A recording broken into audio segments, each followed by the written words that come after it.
Welcome back, or welcome for the first time if you're brave enough. Tonight's story isn't about ghosts or demons. It's about something far more real, and honestly, far more terrifying.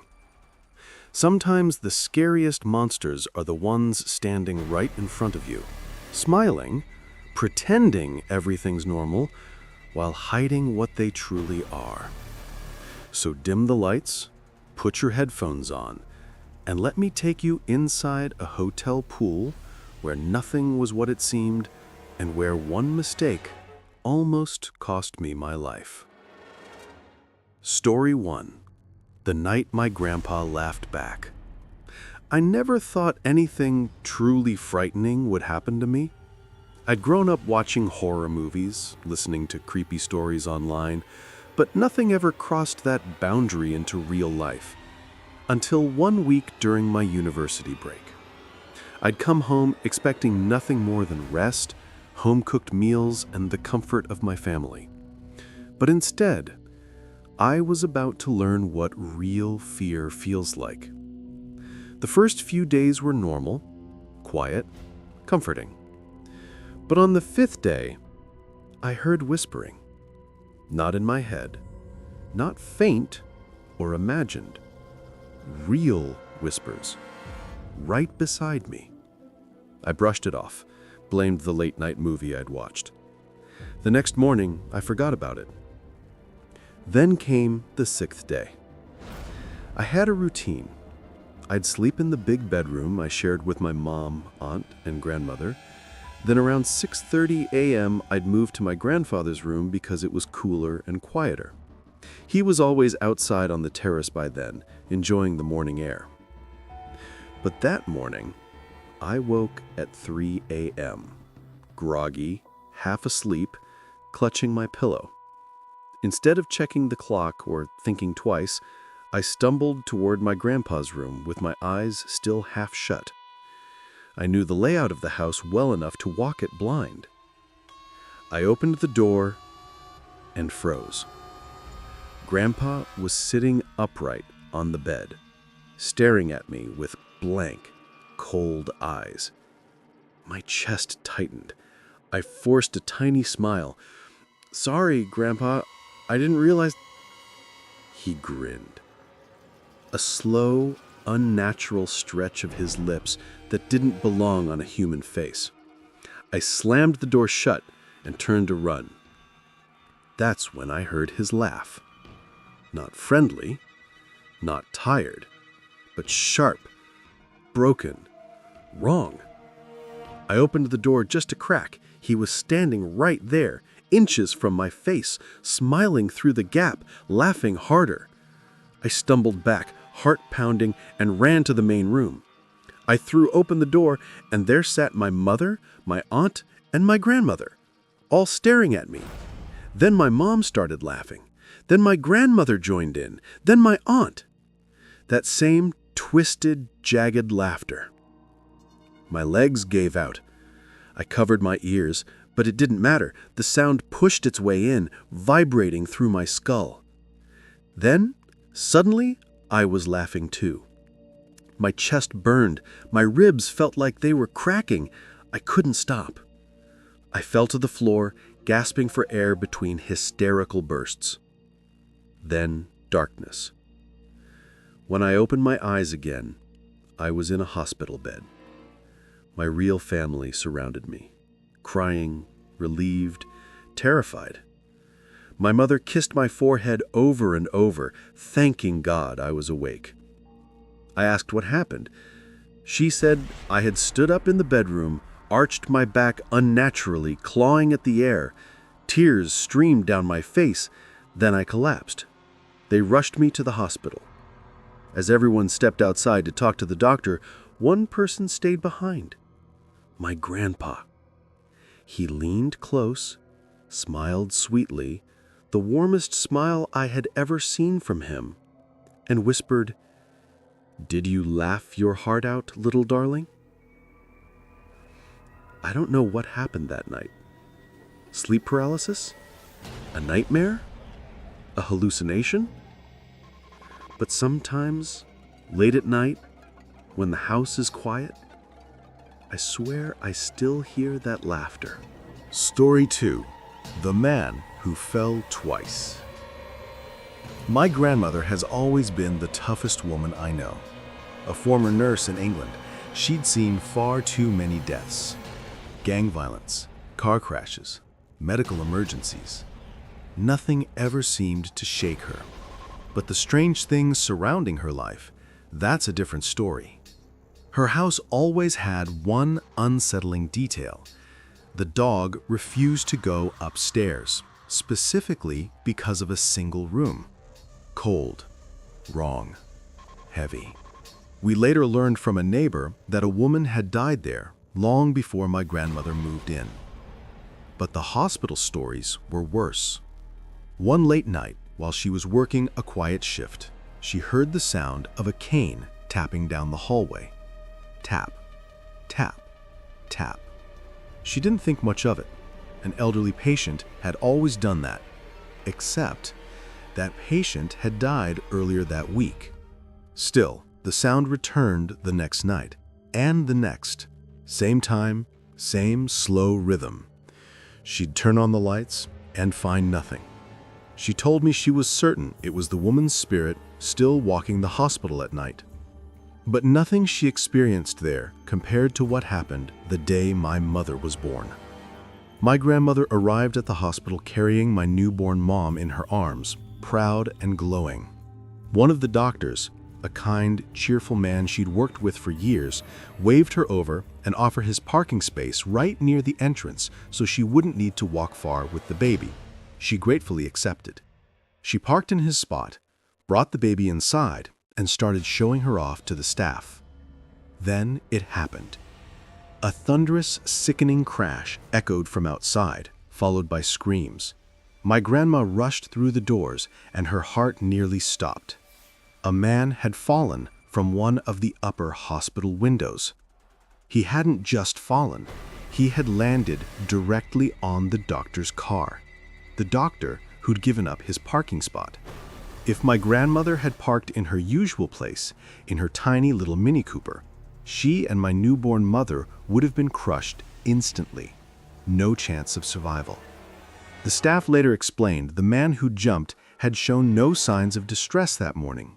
He'd chatted with nurses, had his coffee, acted completely normal. Then, without warning, he sprinted toward a window and hurled himself out. They never learned why. But my Nana said something has always bothered her, the timing. She swears the universe, fate, or something beyond understanding made that doctor offer his parking space at the exact right moment. Sometimes, she says, she feels the tapping cane again at night. Sometimes, the upstairs room still goes cold. But the story she tells the least, the one that makes her voice drop, is the one about the man who fell. Because in her mind, he didn't just die that day, he saved 2 lives. Story 3. The Murderer on the Coaster. I've never liked camping. Dirt, cold nights, bugs, none of it is for me. But my dad loved the outdoors, so every summer he dragged me on another bonding trip. By high school, I'd had enough and begged him to let me bring a friend. He agreed, and I brought Charles, a former Boy Scout, a climbing addict, and the guy who took camping way too seriously. But this trip went wrong immediately. A mix-up with the campsite reservation landed us not in the wilderness, but in some bizarre, overdeveloped hybrid of camping and theme park. Real bathrooms, paved paths, and worst of all, a mini amusement park right next to the tents. Roller coasters peeking over treetops like metal skeletons. Dad was furious. Charles kept joking that my family had forgotten what real camping looked like. Eventually, the adults settled down and we set up camp. After dinner, Charles and I slipped off to smoke. We were in our rebellious phase and came back buzzing with restless energy. That's when Charles suggested sneaking into the amusement park. We waited until everyone was asleep, grabbed flashlights, and hopped the fence. Guards patrolled in golf carts, forcing us to duck behind rides and sprint through open areas like we were in some kind of stealth mission. Ridiculous, dangerous, but thrilling. We found the maintenance stairs on the roller coaster and climbed to the top. The view was insane, the whole park glowing faintly in moonlight. We took one blurry photo, then started heading back, still high on adrenaline. That's when we saw him. We had been hiding behind a snack shack to avoid a guard nearby when something moved in the dark. A crouched shape between two buildings. Human. Watching us. At first, I thought it was another guard, until he darted across a patch of light. His clothes were shredded, his posture crooked, his skin pale, and smeared across half his face was something dark that looked unmistakably like blood. Charles and I stared at each other, terrified. The guard finally passed, and we booked it. We retraced our steps, vaulted the fence, and sprinted back to our tent. No jokes, no laughter, just silence and dread. The next morning, a camp staffer went tent to tent with urgent news. A man had been stabbed to death at a lake 4 miles away. The suspect, a disheveled, possibly injured male in his 30s, was still on the run. Rangers were clearing the campground for safety. Charles and I looked at each other. We knew. We didn't tell my dad, or the Rangers, or anyone.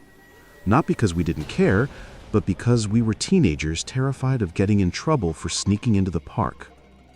To this day, I regret staying quiet. My statement could have helped catch a murderer, maybe prevent another crime. But what keeps me up at night isn't the guilt. It's the memory of those blood-smeared eyes staring up from the darkness beneath the coaster, as if he knew exactly who we were, as if he was deciding whether or not to come closer. Story 4.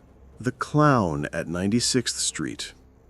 This happened back in October of 2016, right during that insane nationwide clown hysteria. If you lived in the US back then, you remember how wild it got. Creepy clown sightings everywhere. Parks, alleys, school grounds. Most of them were stupid pranks, but a few were real. And what happened to me? Yeah, it was one of those real ones. I was 16, a junior in high school, heading home after 7th period like always. I hopped on the 6 train uptown, barely paying attention. My headphones were blasting, pretty sure I was listening to Drake, and I was reviewing chem flashcards. I was basically the definition of not aware. But I'd taken that train thousands of times. I knew the routine so well that half the time I moved on autopilot. When the train rolled into 96th Street, I stood up without even looking, just muscle memory.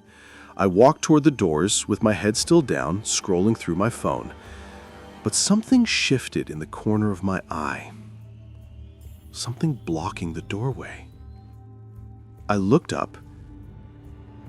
A clown was standing right in front of me. Full outfit, oversized rainbow pants, huge red shoes, yellow shirt with red suspenders, white makeup smeared across his entire face, painted on eyebrows, red nose. No wig, which somehow made it even worse. Just this bald, chalk-white face staring at me. He didn't talk. He didn't move. He just stood there, perfectly still, deliberately stopping me from getting off. My brain froze. 5 seconds before the doors closed. 5 seconds to either act or be trapped inside with him. I tried to slip past him. The moment my shoulder brushed his arm, he bent down fast, lowering his face to mine like he wanted a close look at me. His breath smelled sour. His eyes didn't blink. I panicked and sprinted past him. He lunged. Not walked, not reached, lunged like he was trying to tackle me. I dodged him and bolted through the station. When I looked back, my heart nearly exploded. He was chasing me, but the way he ran was wrong. Jerky, unbalanced, almost like his limbs weren't connected right. Then I saw what was in his hand. A knife. A kitchen knife. Big, silver, and definitely not a prop. Where he had kept it, I have no idea. Maybe hidden in his baggy sleeve, maybe behind his back. I didn't care. I just ran. The station was nearly empty. Bad luck. Wrong time of day. No workers, no passengers, just echoes of my footsteps and the sound of those giant clown shoes slamming the floor behind me. I shot up the stairs, burst out onto the street, and ran until I found a cop. They immediately sent officers down to the station, but of course, the clown was gone. Disappeared, like smoke. I told them everything.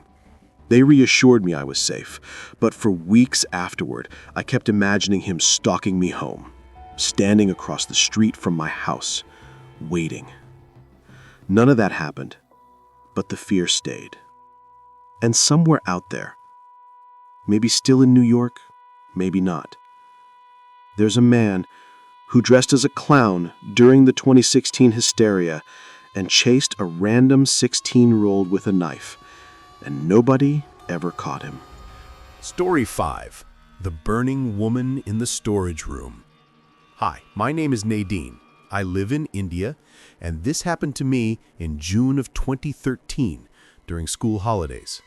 I was staying at my grandmother's house in the village, a 3-story home filled with relatives, noise, and old traditions. My dad has 6 sisters, so the house was always busy in the daytime. But the nights? The nights were different. On the ground floor, there was a locked storage room. Inside were huge soil-lined tankers used for storing rice. Nobody really went in there except the older women in the family. As a kid, I never questioned it. One night, I woke up thirsty. Everyone else was asleep. I walked downstairs from the 2nd floor, the hallway dim and quiet. That's when I noticed it. The storage room door was open, wide open. A faint yellow glow flickered from inside. Curious, I stepped closer. As soon as I crossed the doorway, the smell hit me. Thick, sharp, suffocating. Kerosene. My eyes watered. My chest tightened. I was about to step back when I saw movement on the floor.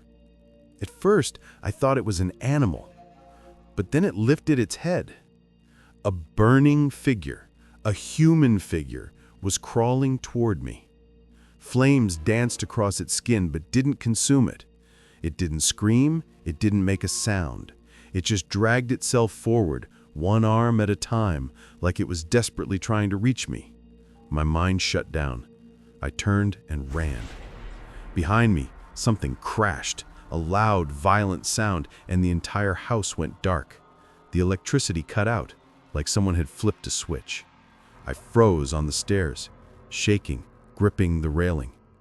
A second later, the light snapped back on. I turned around. The room was normal. Everything was exactly how it always was. No fire, no broken lamp, no smell of kerosene. Just darkness and silence. I told no one. I convinced myself it was a dream, or sleepwalking, or my imagination. 10 years passed. Then, in 2023, my mother casually mentioned something that made every hair on my body stand up. She said one of my dad's younger sisters had died in that storage room. In March of 2013, just 3 months before my experience. There had been a power outage. She was sweeping the floor by a small oil lamp. Something knocked it over. Kerosene spilled. She went up in flames instantly. She had crawled toward the door, screaming, burning, fighting for her life until she collapsed. She died in the hospital shortly after. And suddenly, everything made sense. The smell, the crawling figure, the silence, the flames that didn't burn away. Had I seen her spirit repeating her last moments? Had she been trying to warn me? Or did I just witness a memory trapped in that room? I still don't know. But some nights, when I close my eyes, I smell kerosene again. Story 6. The Man from the Woods at the Abandoned School. My name is Trey. I am 17 now, but this happened when I was 14. One of the scariest nights of my life. I live in St. Louis, and back then, my older brother Jason and I used to sneak out a lot. He was 20 at the time, big dude, 6'3", confident, always carrying his Glock 19X just in case. One night at around 2 a.m., we decided to explore this abandoned school near our neighborhood. Everyone said it was haunted, dangerous, filled with wild animals from the woods behind it. That didn't stop us. We were teenagers with more curiosity than sense. We got inside and wandered through empty classrooms, broken tiles, graffiti-covered hallways. It was creepy, sure, but fun too. Eventually, we sat down to eat snacks and talk about girls, life, whatever came to mind. Then the atmosphere shifted. It was like the temperature dropped. The air felt heavier. And from around the corner that led straight into the woods, a man stepped out. He was tall, too tall, at least 6'4". Middle-aged, bald, wearing a dirty black jumpsuit. He walked with a dragging limp, scraping his left foot across the ground. The worst part? The smile.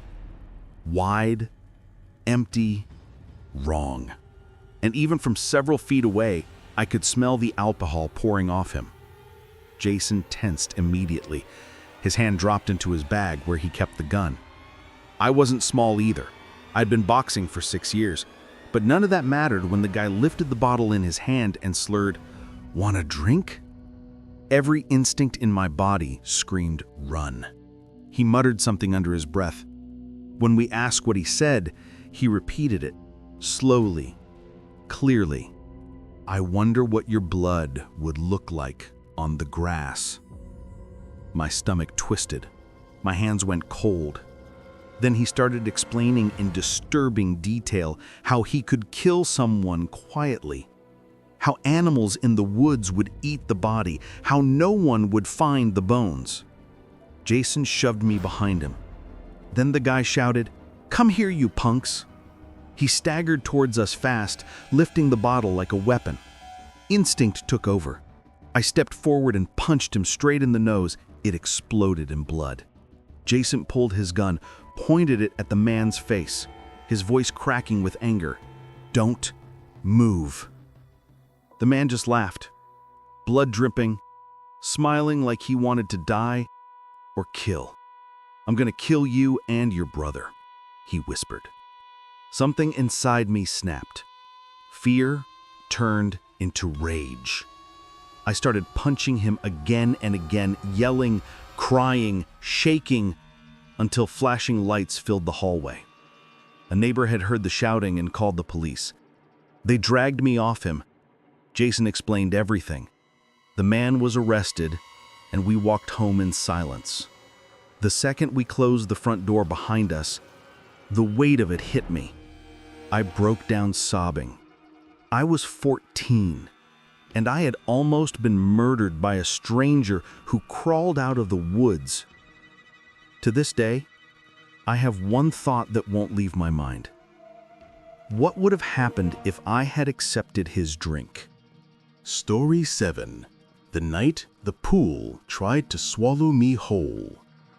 This isn't your usual scary story, but I promise, by the end, you'll understand why it still keeps me up at night. It started 2 years after I finished undergrad.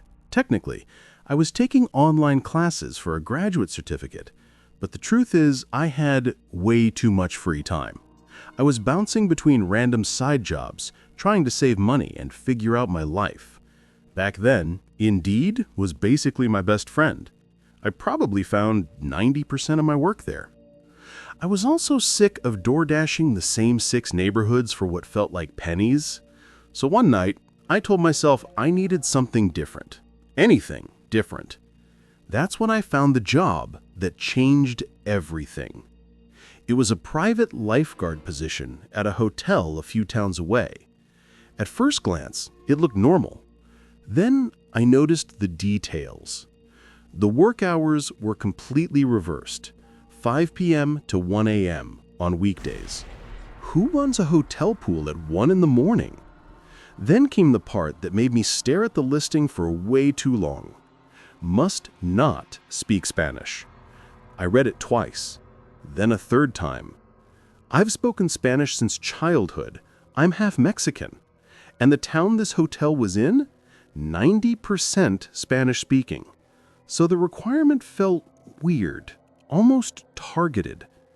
But the pay, $30 an hour, was the thing that shut down every question I had. That was good money back then. Like finding a 20 in your old coat pocket good. I told myself I could just pretend not to know Spanish. Who would ever find out? I applied. They messaged me back in hours. The first day. The hotel looked normal enough. A pudgy Mexican-looking guy walked out to greet me. Friendly, talkative, nothing threatening. But as he walked me inside, a taller guy came around a corner. This one didn't smile, didn't say hello. He just stared at me like he was trying to see through my skull. Then he started speaking to me in Spanish, and he wasn't asking anything important, just talking about the weather. But I understood every word. I forced myself to look confused, even tilted my head like I didn't know what was happening. After several silent seconds, both men burst out laughing. The tall one stuck out his hand and said he was just messing with me. He introduced himself as Jefe, and the guy who greeted me first as Esteban. We walked to the pool, which was surrounded by a huge structure behind the lifeguard stand, something they called the pool house. Jefe explained my responsibilities. Watch the water, collect money from non-guests, call him if anything went wrong, and one more rule. If anyone showed me a blue wristband, I had to let them into the pool house. No questions asked. I probably should have left right then, but I didn't. The first few weeks. Honestly, everything felt normal at first. People used the pool, I collected money, and nobody flashed a wristband. Then one night, about a month in, a buff guy in sunglasses and a white button-down stepped up to me and lifted his wrist. Blue band. I unlocked the pool house door.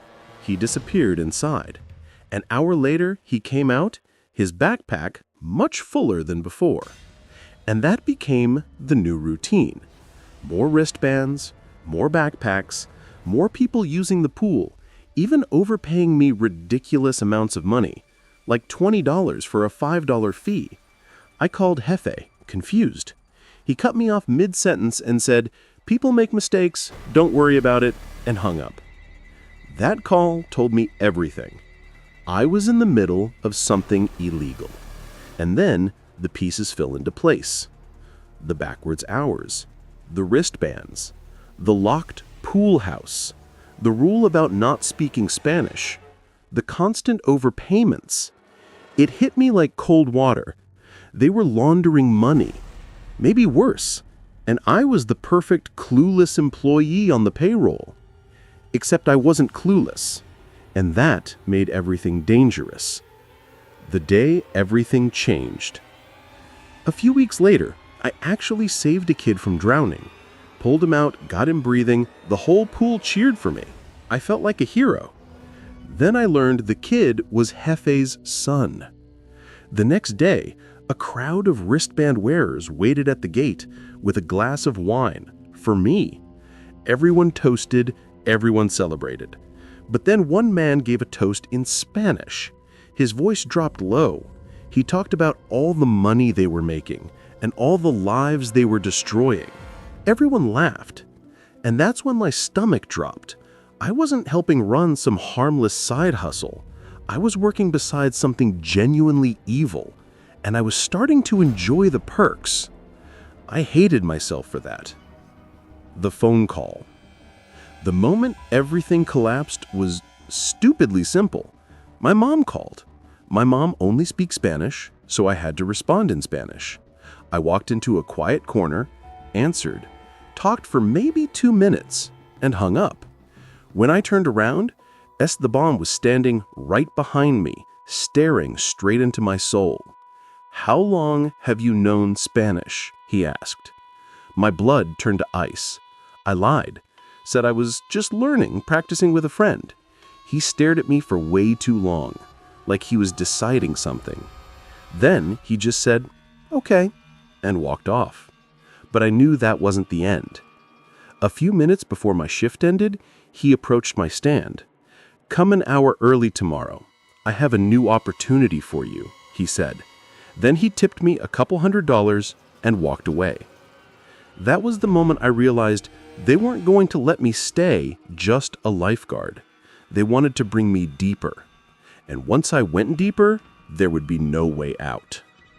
I left that night and never returned. For months, I barely slept. Every car passing my street made me freeze. Every unfamiliar face made me think they were coming for me. Maybe nothing would have happened, but the look in Esteban's eyes? That wasn't a joke. He was deciding whether I lived or died. Even now, I still wonder how close I came. And honestly, I don't want the answer. If you're still here, thanks for surviving this one with me. Stories like this remind us the danger doesn't always crawl out of the dark. Sometimes it shakes your hand, pays you well, and calls you friend. If you want more real-life horror, make sure to like the video, subscribe, and hit the bell so you don't miss the next nightmare. Trust me, the next story might be even worse. Sleep tight, if you can.